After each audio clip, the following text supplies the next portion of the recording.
Alright guys, good afternoon, no? Good afternoon everyone. So guys, nandito tayo sa kahabaan ng Rizal Avenue, no?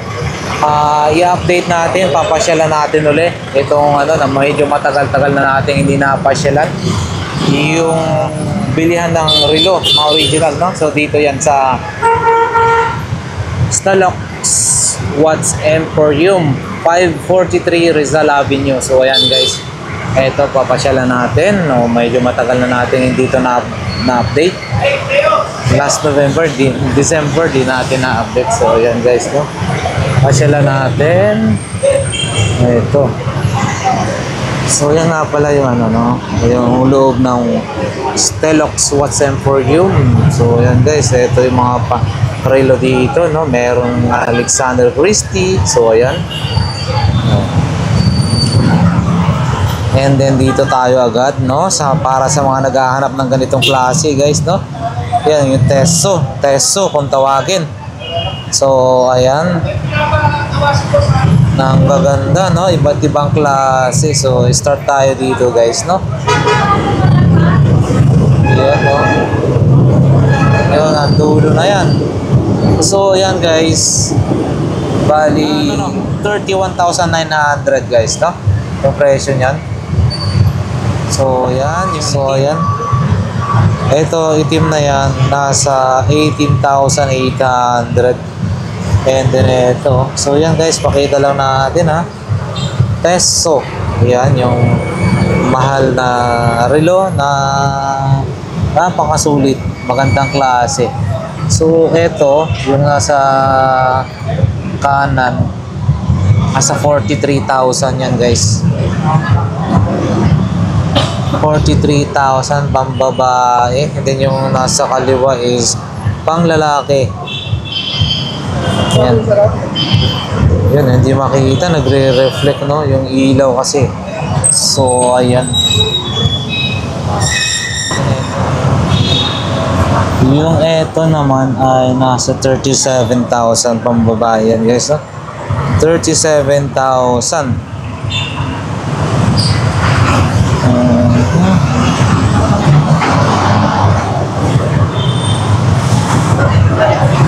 Ayan guys, no, iba-ibang klase, iba-ibang designs.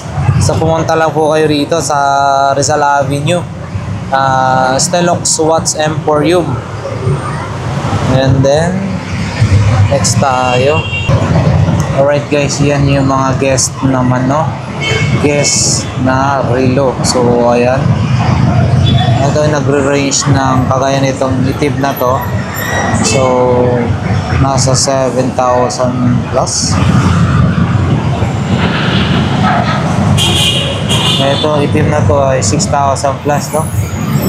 Ayan, mga guest.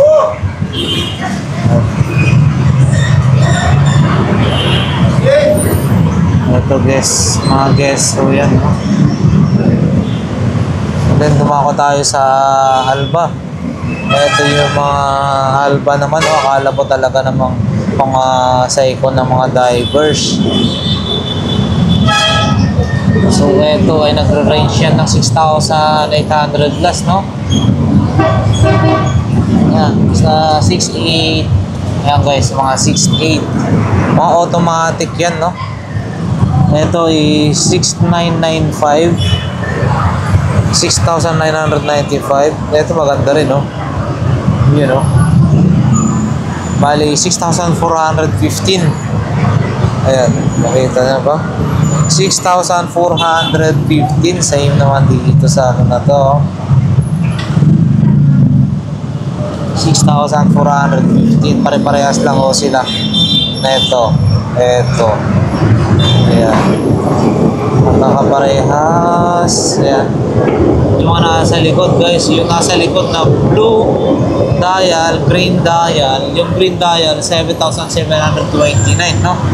Nasa likod 7,729. Same lang dito, mga pare-parehas naman ng style. Etong green 6,935. Ganon din yung gold plated, no? 6,935. So ayan, no? Ito white na to, 6,235. So ayan guys, yung mga Alba na yan, no? Eto guys, puro mga original to, original. Ayan guys, bali lahat naman ito, halos lahat niyan guys, nagre-range sa 6,000 plus, no? 6,300, 6,100 something.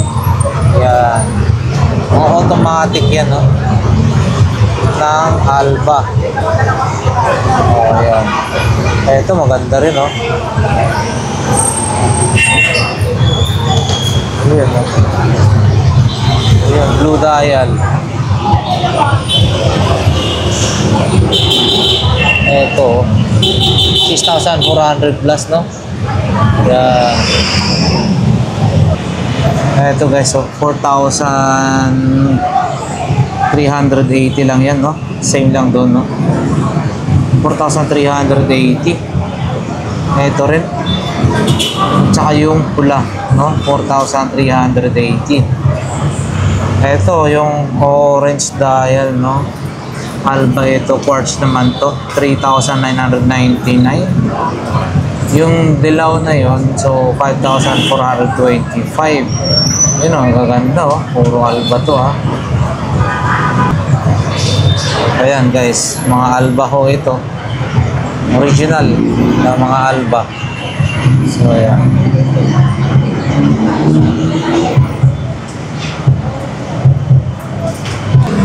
So yan naman guys, no? Bali nasa ano lang yan, mga 4,000 plus, no? Magayahon yan ng blue dial na yan is 4,400 plus. So ayan. And then dito, yan, no? May 3,745 pa. Yan. Oh, maganda, oh. Oh. Dito rin.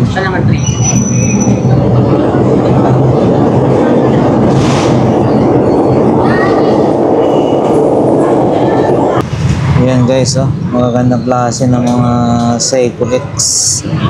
Seiko X. Ito guys, yung nasa gitna, no? 69,600. Ito yan, 69,600. And then ito, next is 63,800.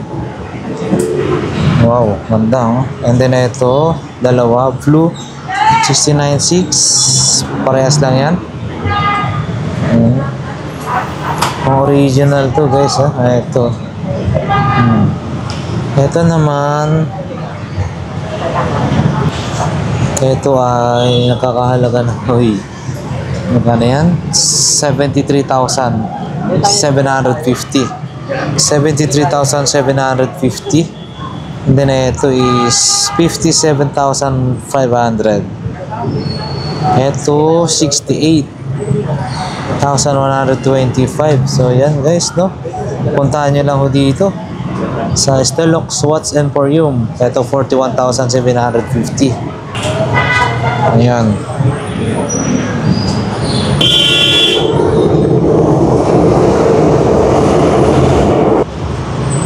Guys, baka nandito na yung hinahanap nyo na relo, So ayan.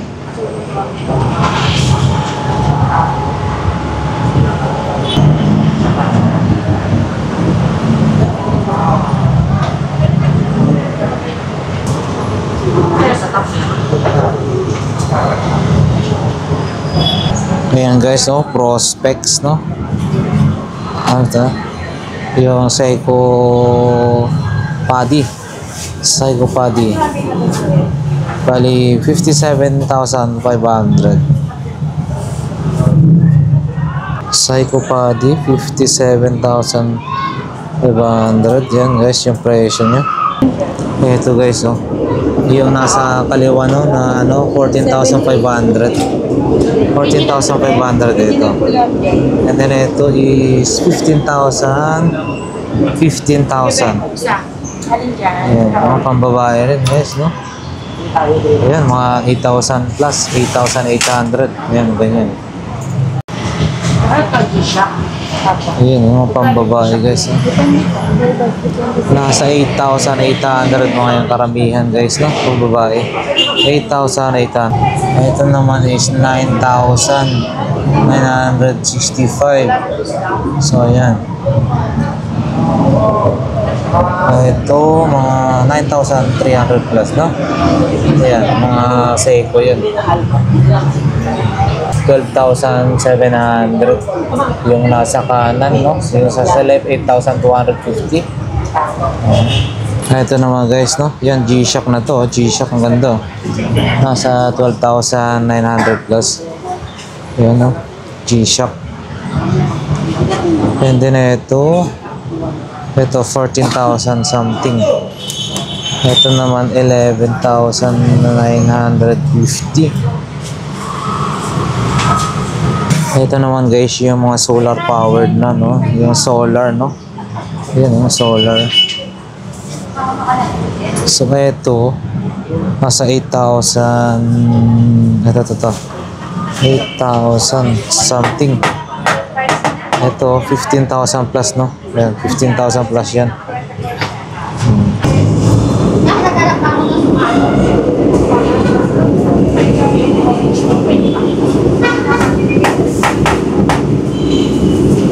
Yan guys, mga ano to, yung EDPs naman to, no? So ito is nasa 4,500. Yan guys, mga 4,500. Ito big face, no? Ganda, 4,500. Ito naman 9,500. 9,500 to guys. Yun, maganda rin to, 7,900 something. 9,500. Ito guys, yung mga EDPs na ano, na mga Bluetooth. So ayan guys. Bali nasa 7,500 yan, may yan, kagaya na ito. 7,500 to. Ayan. And then yung isa is 10,950. 10,950. Ano? Ayan, iba-iba po yung price.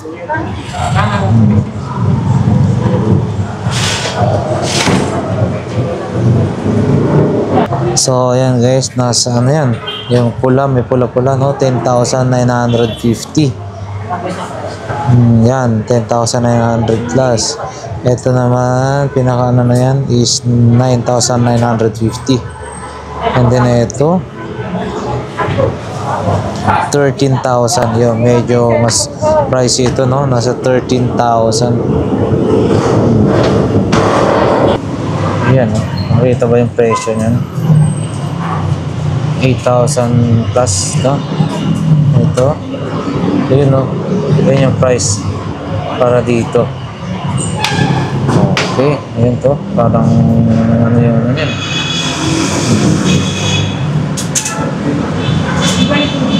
Natin. So yan guys, no, mga ganitong klase naman ay Seiko ng ano, sa 15,000 lang yan guys, mura lang, oh, 15,000. And then ito, itong hilira na to, no, 19,000, 16,000. Yun, dito ba yung presyo dyan?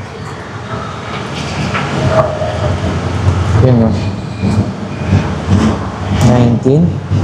And then yung isa is 16. So yan. So yan guys, pagdating naman sa mga Casio na ganito, madami rin sila, oh. Ayan, oh. Parang diverse din, no, Casio. So mura lang din pala ho yan, no, mga tag 3,000 plus lang pala. Sa bagay mga quartz, oh, ito.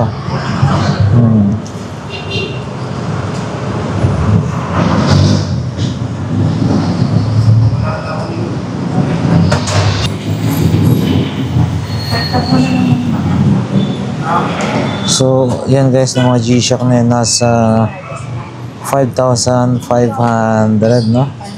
And then dito, 4,900 plus. Yan, 4,000 plus. Ayan.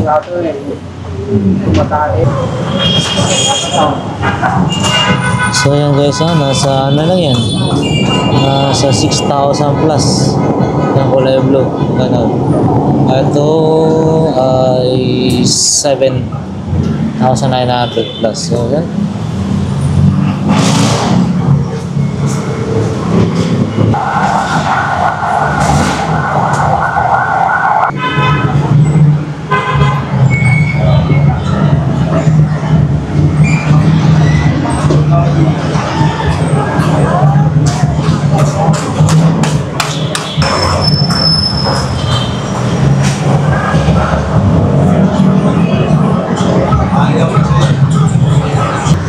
So yan na nga guys, hanggang dito na lang yung ating vlog for today dito sa sa Stelox Watts Emporium. So sana kung may mga nagustuhan ho kayo sa ating mga pinakita, pumunta lang po kayo rito, nasa Rizal Avenue lang ho sila. So marami pa po dito na mga items na relo na hindi pa natin naipakita lahat-lahat, So pinaka the best, pumunta po kayo rito para mapili nyo yung gusto nyo po. So once again, maraming salamat sa mga sumusuporta sa ating vlog, Lucky Adventure. And then nawa ay safe ang bawat isa guys, So ayan, yan lamang yung ating update for today dito sa Stelox Watts Emporium. Ayan.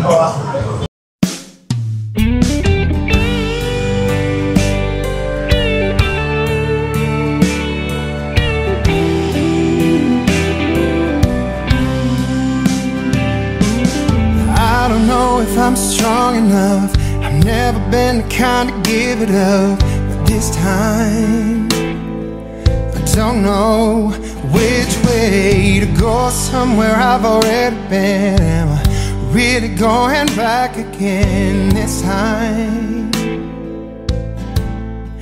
This time